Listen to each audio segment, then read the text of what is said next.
y que Pablo aquí lo está citando de manera imperativa. Y podremos decir, bueno, ¿y cómo hago para apropiarme de ese modelo? El modelaje es algo que se aprende por la intimidad, por el contacto. Volviendo a las transnacionales, ustedes ven que hacen convenciones, y fíjense el nombre, convenciones, para convencer. Y hacen talleres, intercambios entre las familias, y vemos cómo a medida van moldeando a la gente para que se parezcan al modelo que ellos quieren. Y podremos decir, ¿cómo hacemos con Cristo si no? ¿Cómo entramos en contacto con Cristo? El Evangelio, los Evangelios relatan o nos muestran al Señor. Lo que pasa es que siempre tenemos la tendencia de leerlo para gozarnos de su poder y de cómo los milagros, hizo los milagros, convirtió el agua en vino, resucitó a Lázaro, resucitó a la hija de Jairo, y eso nos da gozo y está bien.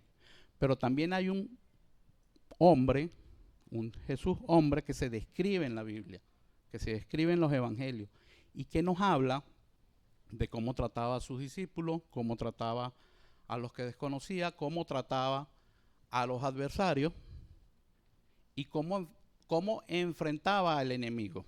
Hasta eso lo describen los evangelios. Entonces Pablo utiliza y nos describe, nos deja ese modelo, nos hace esa solicitud imperativa para luego comenzarnos a decir cómo este modelo va siendo aplicado en nuestras vidas. Y lo utiliza para enfrentar nuestras relaciones y nos los muestra para ejemplificar cómo deben ser el comportamiento como miembros de una casa de oración o miembros de la Iglesia de Cristo. Y en el tercer versículo dice Pablo,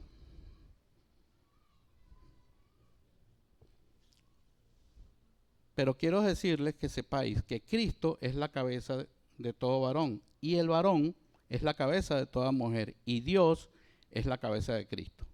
Entonces Pablo nos describe una jerarquía, nos describe un orden, una forma de cobertura. ¿Por qué? Porque el Dios Padre es el creador de todo y sustentador de todo, como lo dice Apocalipsis. Jesús, Cristo, es su Hijo unigénito. Él es el camino, la verdad y la vida. Él es la puerta que nos permite acercarnos al Padre, entrar al redil del Señor.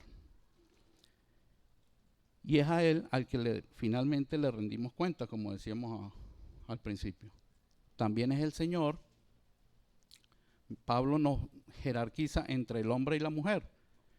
Y aunque en el capítulo 12 más adelante veremos que, en el versículo, más adelante veremos que Pablo nos dice que somos todos iguales ante el Señor, mujeres y hombres. Aquí hace una diferencia porque el Señor nos da diferentes funciones, diferentes tareas. Pablo nos recuerda que el hombre tiene la tarea, primero, de amar a su esposa como Cristo amó en la iglesia, y esta relación esposo-esposa es un modelo de la relación de Cristo con la iglesia.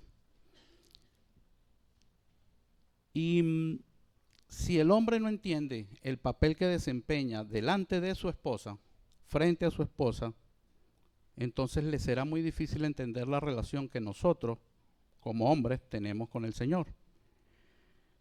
También se constituirá el hombre en una piedra de tropiezo para la relación de su esposa con la iglesia y de sus hijos con la iglesia. La mujer tiene la tarea de amar a su esposo o de sujetarse a su esposo como se sujeta a la iglesia a Cristo. Y esto habla de su papel de complementariedad, de ayuda idónea. Y sucede que el hombre tiene la capacidad de ver el horizonte y proyectar, hacer proyectos a largo plazo. Pero la mujer es la que tiene la virtud de ir atendiendo los detalles. Y es así como tenemos, por lo menos en el hogar, funciones diferentes. Proyectar la vida de nuestros hijos y las mujeres van ordenando y van mostrando, corrigiendo los pequeños detalles. Entonces, hermanos, la jerarquización que hace el Señor y que Pablo lo expresa aquí, no es por importancia, es por función. ¿Qué funciones y qué tareas y qué niveles de responsabilidad tenemos cada uno de nosotros dentro del hogar y dentro de la sociedad?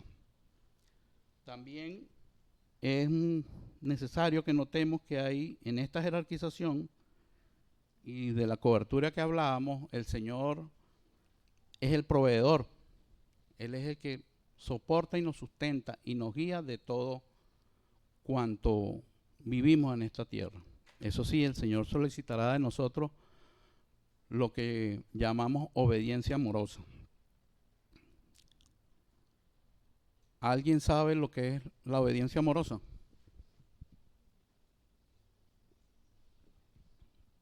¿No? Podríamos decir que Jonás tuvo una obediencia amorosa. No, de ninguna manera. Una obediencia amorosa es aquella que es inmediata, completa y con agrado. Y ahí podríamos ubicar rápidamente a Abraham. El Señor le exigió, entrégame a tu hijo, y Abraham fue y ya lo tenía sobre la leña para sacrificarlo. Y ese es el tipo de obediencia que el Señor espera de nosotros, una obediencia amorosa. Primera de Corintios 11 del 4 al 7, hija, si me ayuda, es la tarea del hombre y la mujer.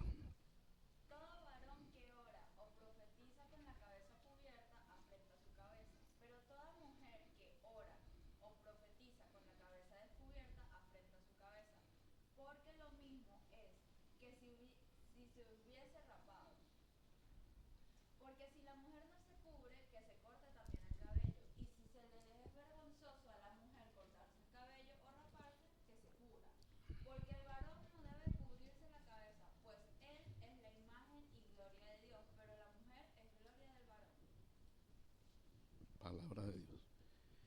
Entonces, hermanos, volvemos a lo mismo, a las tareas, pero más detalladamente. El Señor le dio al hombre la responsabilidad de ser su imagen, tanto en el hogar, como en la sociedad, como en las casas de oración. Y por eso el hombre debe esforzarse por representarlo, por asumir ese modelo del que hemos hablado.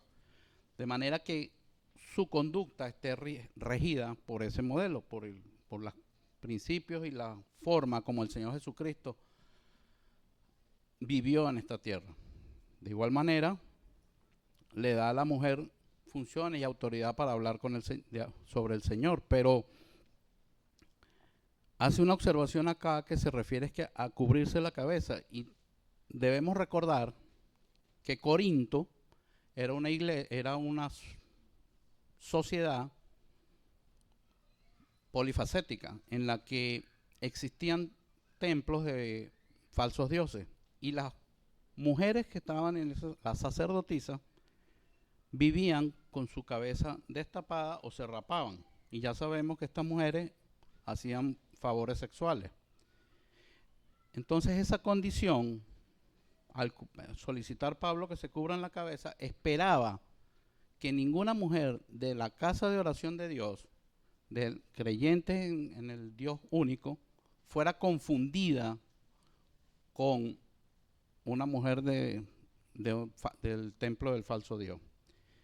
De esa manera, también Pablo invita a que no sea la mujer su figura lo que llama la atención, sino que sea su palabra, lo que está compartiendo, la dedicación que tiene con el Señor, lo que llame la atención y lo que atrape los sentidos del que está oyendo. Entonces, vemos que, y más adelante lo veremos, el hombre y la mujer tienen tareas diferentes, pero en esencia somos iguales delante del Señor. De igual manera, los creyentes de hoy en día ¿verdad? Debemos esforzarnos por no parecernos a los, prójimos que están en el mundo. Debemos tener y que nuestra conducta, más allá de nuestras vestiduras, nuestra conducta nos diferencie. De manera que podamos vivir y ser un modelo para aquellos que no conocen al Señor. Para que nuestra conducta sea, como decía Pedro, en 1 de Pedro 3:1, que nuestra conducta sea suficiente para que el que no cree, crea. Él lo decía para el caso de los cónyuges, pero esto es aplicable a cualquier ámbito de la vida de nosotros como cristianos.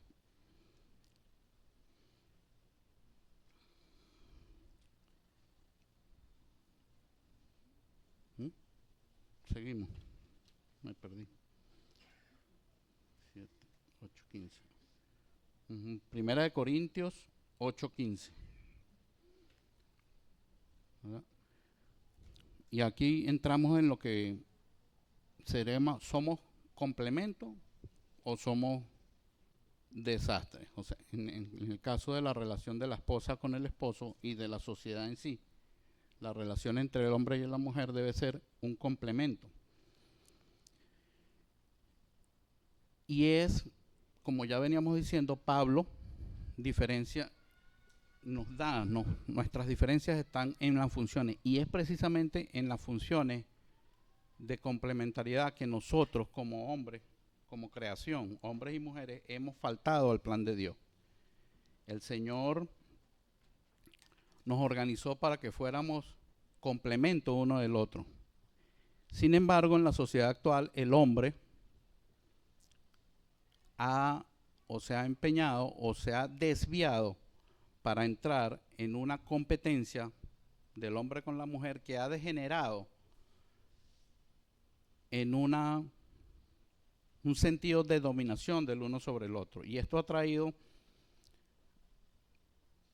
machismo a ultranza, que maltrata, que somete, que deja a la mujer fuera de las funciones en la sociedad, de feminismo que habla de que pueden vivir las mujeres sin el hombre y que solamente necesitarían un banco de esperma y inseminación artificial para poder continuar la vida del humano. Y últimamente ha salido o ha cobrado mucha fuerza la ideología de género, que pretenden estas conductas o estas desviaciones hacernos alejar de nuestros principios bíblicos. De manera que nos guían o nos forzan a la iglesia a comportarnos como si fuéramos del mundo. Y esto, hermano, no es más que parte de la persecución que Apocalipsis anuncia. Y aquellas iglesias, aquellos hermanos que sean sometidos o que sucumban ante las presiones, serán quemados como cizaña y sus restos los arrebatará el viento. Y aquellos hermanos que permanezcan firmes, seremos, porque espero estar dentro de los que están firmes, y nadie dice amén, seremos llevados como trigo al granero del Señor. Y esto es una encrucijada que en algún momento vamos a vivir. Y será una decisión individual de cada uno de nosotros tomarlo. Pero ahorita tenemos la responsabilidad de predicar la palabra del Señor para que cada vez en más casas de oración, en más casas de familia, haya más cizaña, más trigo y menos cizaña.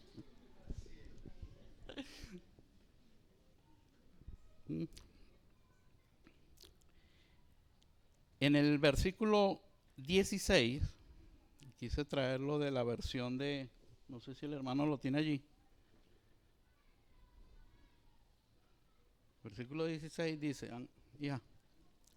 En todo caso, si alguien no está de acuerdo con esto y quiere discutirlo, le digo que ni nosotros ni las iglesias de Dios conocemos otra forma de actuar. O sea, es una afirmación tajante que hace Pablo, de la cual deberemos hacernos solidarios. y que a mí me recordó mucho cuando Josué habla con los judíos y les dice, con los israelitas, y les dice, mi casa y yo serviremos a Jehová, no sé qué van a hacer ustedes. Entonces, nosotros nuestra vida debe estar impregnada de los principios cristianos. Nuestra vida debe ser dirigida solo por los principios cristianos, haciendo la salvedad así de que no debemos permitir que la religiosidad opaque nuestra manera de percibir la palabra. Porque la religiosidad nos hace insensibles con el dolor ajeno. Nos hace ver o creer que la palabra se aplica de una forma vertical, sin misericordia y con una justicia humana.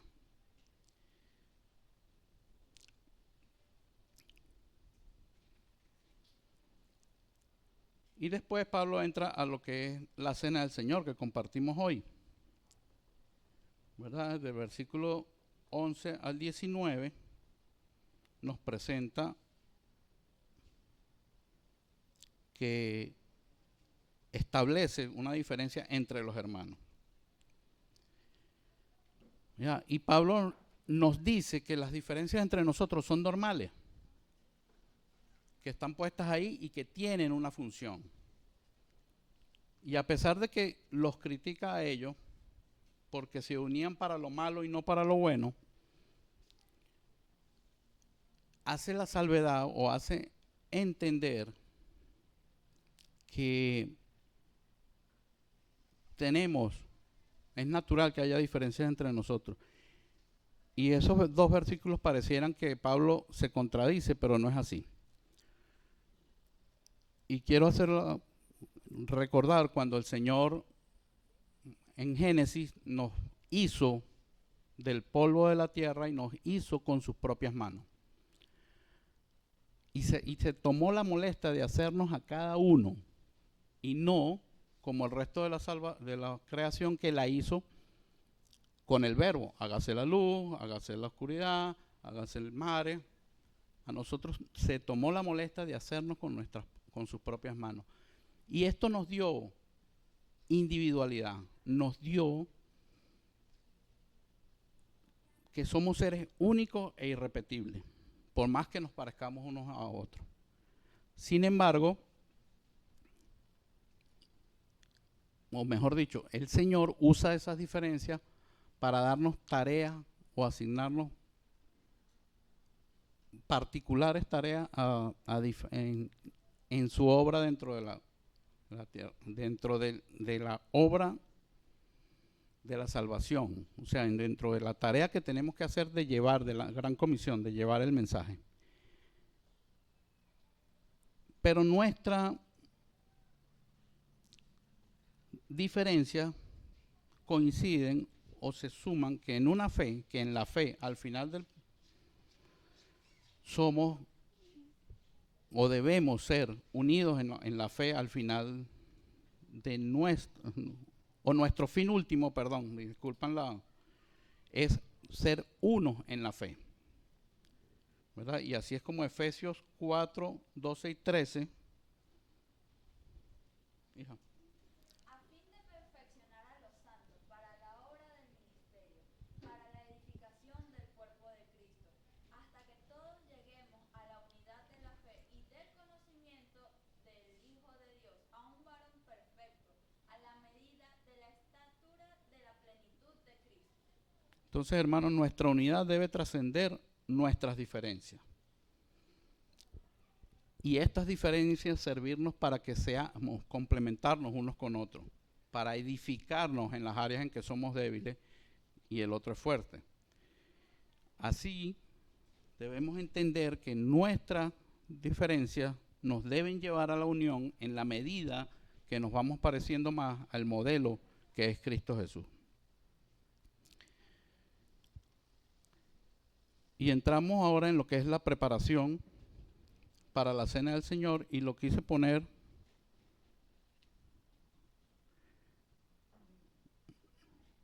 como interrogante.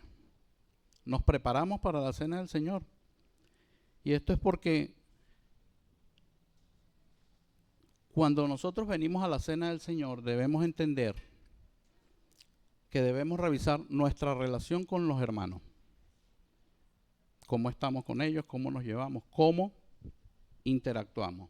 Nuestra relación con los hermanos de otra iglesia.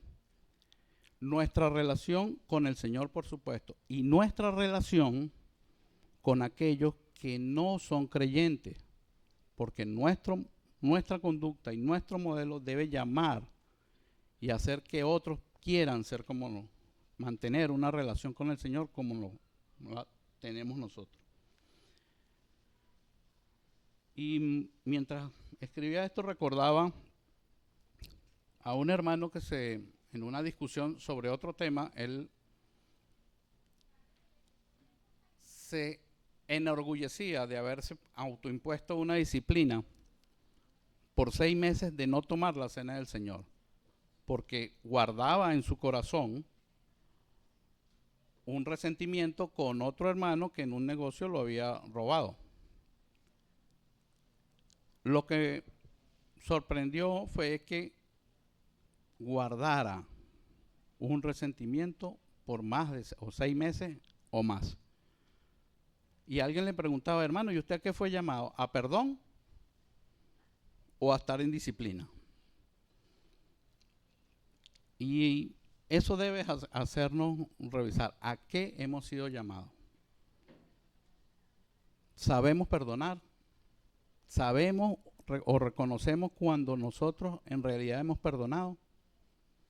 ¿Cuánto tiempo tardamos en perdonar? La cena del Señor no es un látigo para aplicar disciplina en la iglesia. La cena del Señor es un tiempo en el que venimos a recordar a aquel que murió en la cruz por nuestros pecados.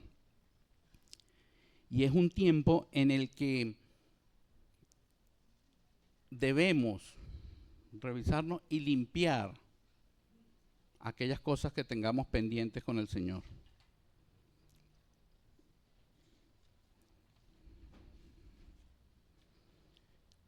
Finalmente Pablo entra al versículo, bueno, finalmente no porque queda mucho de Corintios, pero para este capítulo, desde el versículo 23 hasta el 34, Pablo nos cuenta cómo es que llegamos a lo que hoy llamamos la cena del Señor, ¿verdad? Y el pastor Francisco, no voy a leer esta parte porque es bastante largo, pero el pastor la semana pasada nos hizo una detallada y minuciosa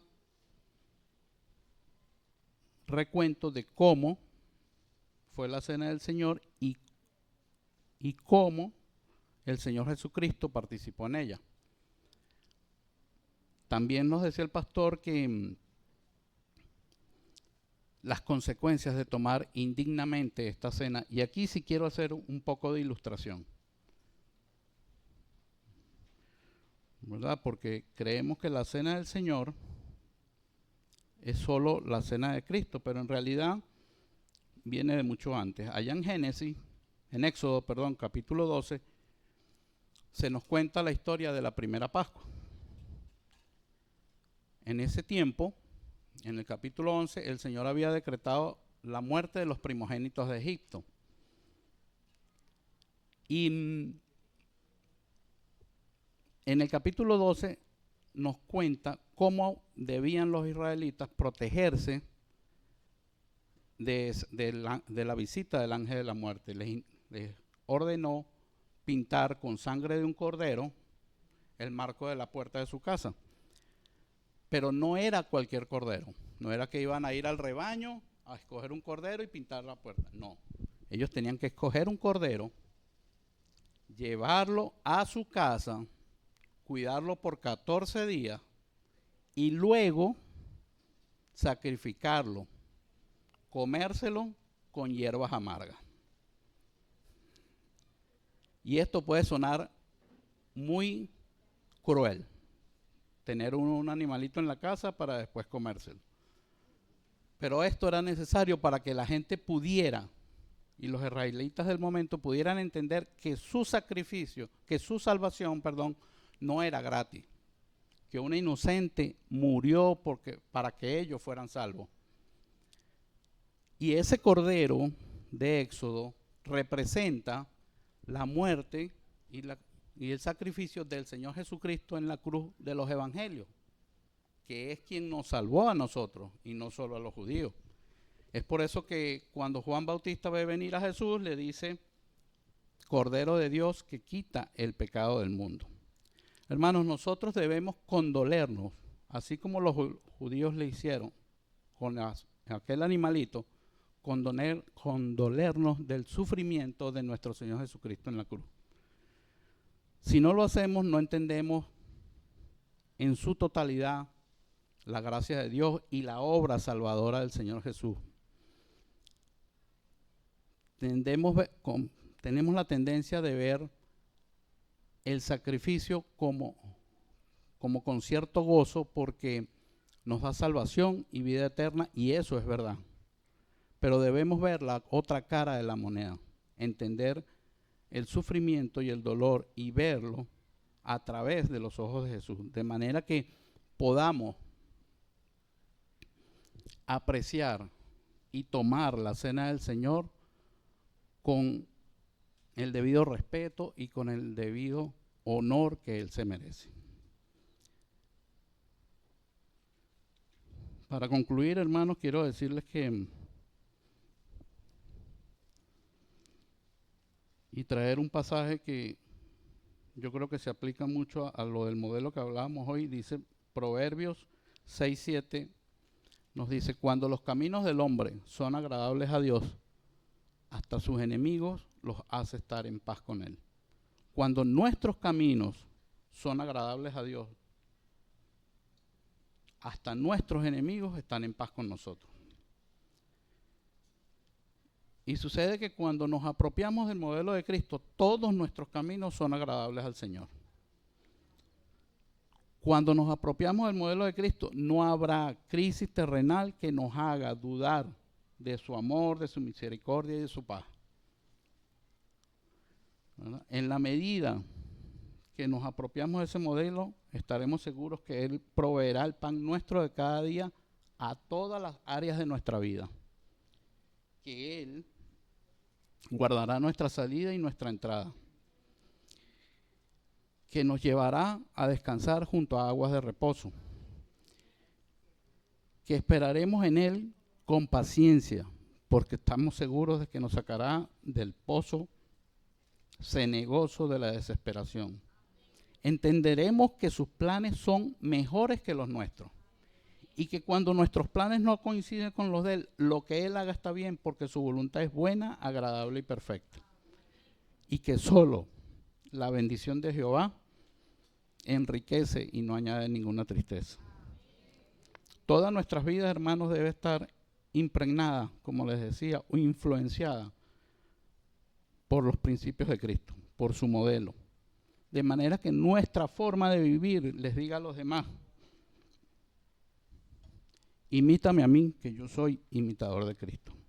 Feliz día, hermanos, que el Señor les muestre esta semana el camino que Él está bendiciendo cada día.